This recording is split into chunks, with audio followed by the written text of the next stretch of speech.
Hello, I'm Shauna Sue, and it's time for 10-Minute Technique Tuesday. So weird. So weird.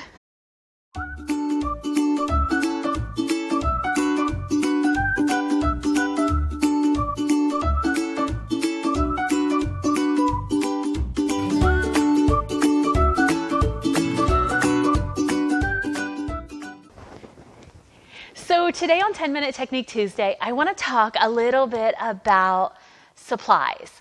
I've realized that since we've started doing this whole Zoom paint at home thing, you're not at the studio with me, you're probably gathering up your own art supplies. You're getting those from different places, you're borrowing them from people, they're coming from all different directions. And I've never really talked to you about how to care for your supplies, maybe what some of the supplies are and how to care for them, because that's something I always take care of at the studio. But since we're not at the studio right now, I think we should have a little talk about that to make sure you're caring for your very own supplies in the best way possible. So let's get started. Let's talk a little bit about supplies. If we were at the studio, the very first thing I would do if we're having a class, and I do it during Zoom too, during our Zoom virtual classes, but I always like to talk about inventory. I say the same thing every time. Before we get started, let's do inventory and make sure we have everything we need, because I get so frustrated when I get started painting and I don't have something I need. And it's basically the same setup every time. So let's talk a little bit about that. And I know a lot of you are painting at home on your own for your first time. You don't have the guidance that I would provide at the studio. I make sure you have everything you need at the studio. You're doing that for yourself now. So let's talk a little bit about that. So the first thing we would talk about is an apron or a paint shirt. The paint that we use is acrylic paint. It's water-based, water-soluble. It thins down with water. It cleans up with water. But if you get it on your clothing and it dries, it does not come out. It will come out, but acrylic paint, when it dries, it essentially turns to plastic. And if you get that in the fiber of clothing, it's a bear to get out. So you could use, if you do get paint on your clothing, you could use Murphy's oil soap. I've heard some people say rubbing alcohol, but I have a lot of luck with Murphy's oil soap. I keep that on hand all the time. This is not a plug for Murphy's oil soap, for that manufacturer, in no way, shape, or form, but it's the best thing I've found that works. I keep a bottle of it under the sink at the studio. If I get some on my clothing, I'll put a little dab on, just roll my clothes up, leave them lay overnight. Then the next morning, I'll come back with a toothbrush and some warm water. And that Murphy's oil soap seems to be just enough that it will release the paint from the fabric. It does the same thing with brushes. And we'll talk about that when we go to wash brushes here in a minute. So let's talk about, so we always make sure we have something on, an apron or a t-shirt, something to protect our good clothes. Let's talk a little bit about canvases. So there are generally two types of canvases that you'll see when you go canvas shopping. You'll see canvases like we use at the studio. You'll see stretched canvases. That means they are stretched, wrapped around, the canvas is wrapped around the back, stapled on the back. Be careful when you're shopping for canvases. Some of them, sometimes less expensive canvases, they'll be stapled on the sides.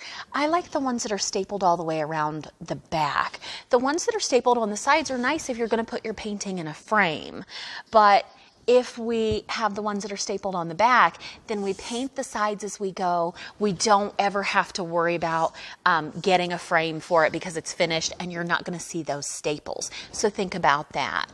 Another type of canvas, and this is actually something I prefer to paint on, it's a canvas board. They're sometimes called canvas panels.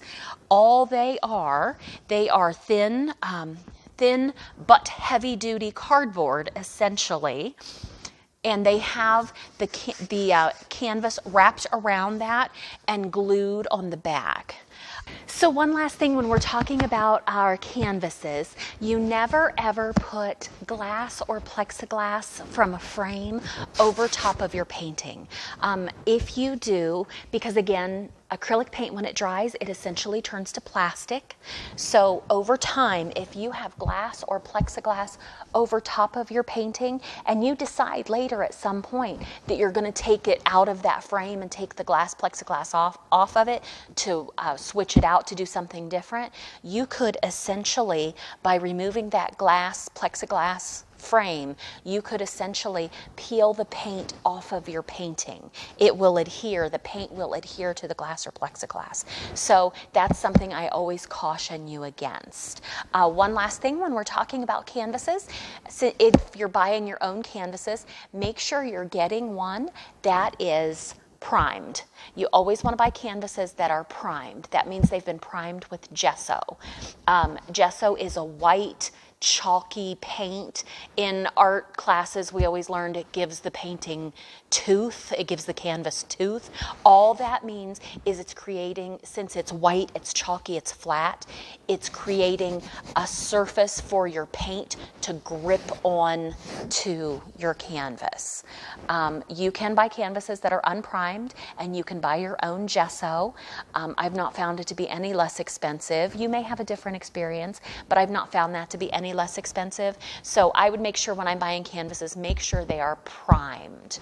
Okay? So moving right along with our inventory, the next thing you're going to want to have, I like to use paper plates. I use the paper plates that have a coating on them that keeps the paint from soaking through. You can use a regular plate. You can pull something out of the cupboard and use it. A ceramic plate, that's entirely up to you. I used to use a plastic like a Melmac or a Corel type, like a plastic unbreakable plate. I used to use that as a palette all the time when I was a kid. And when I was done, I would go in the next day, because acrylic paint turns to plastic. I would go in the next day and peel that paint off and throw it away and start fresh.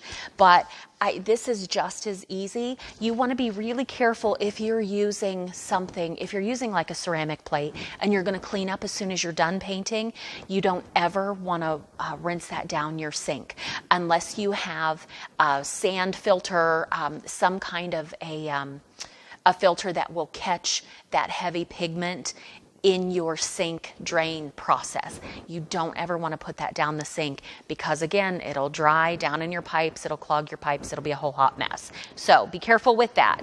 Something else you're going to want to have, you're going to want to make sure you have a cup. At the studio, we use solo cups. We also use mason jars. I love a mason jar because it has some weight to it. I'm less likely to knock it over.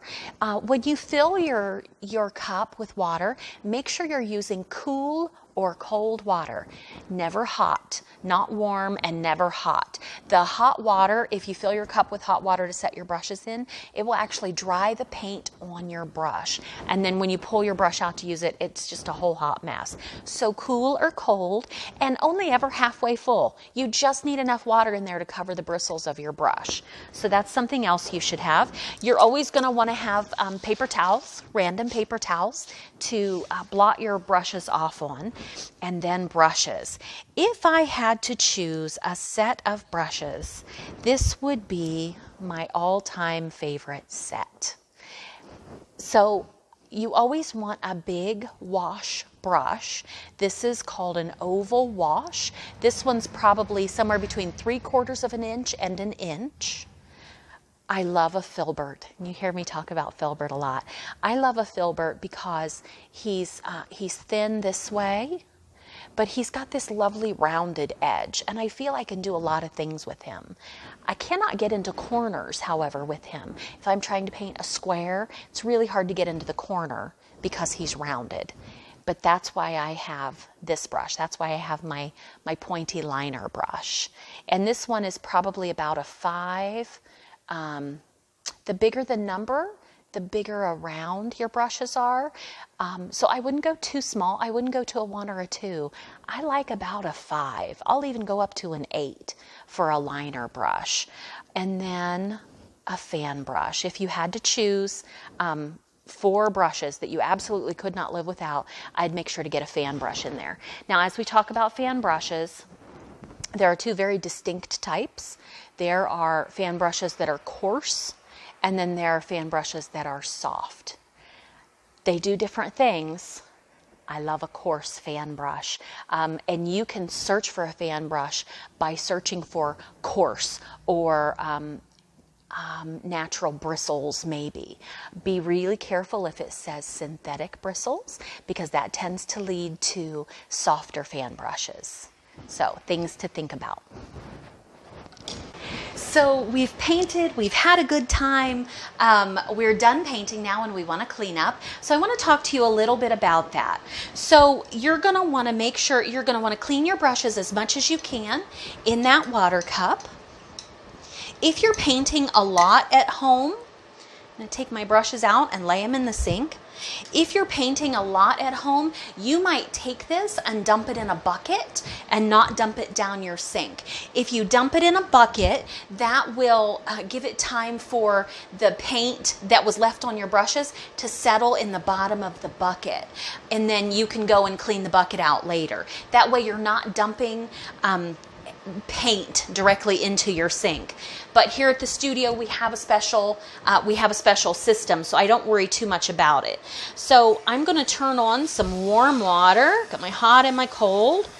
I'm going to rinse that cup out really good.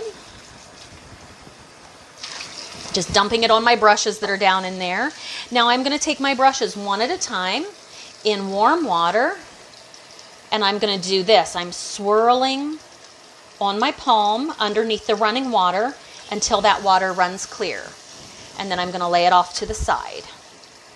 I'm swirling. Oops, a little hot. Swirling until that water runs clear off my hand. And then I'm shaping my brush, getting it back to its shape and laying it to the side. I'm going to swirl it. Swirl it until the water runs clear. And then I'm shaping it, getting it back to its original shape, and lay it to the side. Something people like to do because it's aesthetically pretty is to take their brushes and set them in their cup up like this. I don't do that because the water, my brushes are still wet, they haven't dried yet. The water is now setting down in the bezel, the metal part of the brush. It's setting down in there, and over time it's going to start to open those bristles back up, and it's going to really expand that. And that's not what I want. To keep my brush newer longer, I want it to stay nice and collapsed. So I'm going to take these and lay them down, maybe on a paper towel, let them dry flat that way. Then when they're dry, you can take them if you want and pick them up and put them in your cup that way. And never store them bristles down, because if you store them bristles down, it will bend your bristles over time and you'll have a funky shaped brush, and that's not what we want. So something else, I talked a little bit about it. I always have Murphy's Oil Soap under the sink in the studio and at home. If I have a brush that has so much crust up in here that it's starting to get stiff and it's not real pliable anymore, you can take a little bit of straight up Murphy's Oil Soap, put it in your paint cup. You only need about maybe an inch or so. You need just enough to cover those bristles. Okay, so it would be about an inch down in there. You want enough down in there to cover the bristles to get up about that far. Not so much that it covers the metal bezel. You don't want that much in there. It's just kind of wasteful. And if you have Murphy's Oil Soap that gets down between the handle of your brush and the bezel of your brush, that Murphy's Oil Soap, I've learned, will actually break down the glue that holds that together. So you want just enough to cover those bristles and maybe get up in there a little bit. This most of the time is not a glue fitting, this is a press fitting down here. So I don't worry too much about the Murphy's Oil Soap getting up in there. But I do worry about it getting all the way up in here where I know these two pieces are glued together. So, in a nutshell, that's what I know about supplies. That's what I know about caring for your supplies. I hope that helped. As with art, as with life, with everything else, I know you're going to find your own way, but I'd like to share whatever little bit of knowledge I have in hopes that it might make it a little easier and take the guesswork out for someone else. So, for 10-Minute Technique Tuesday, that's what I know. I hope to see you back here next week when we talk again about random things about the studio and we talk about what we know, and I'll share with you whatever knowledge I have. So please, if you have any suggestions, any tips, anything you'd like to learn, please let me know in the comments of this post. So until next week on 10-Minute Technique Tuesday, I'm Shauna Sue from Crooked Door Studio. Thanks. Bye.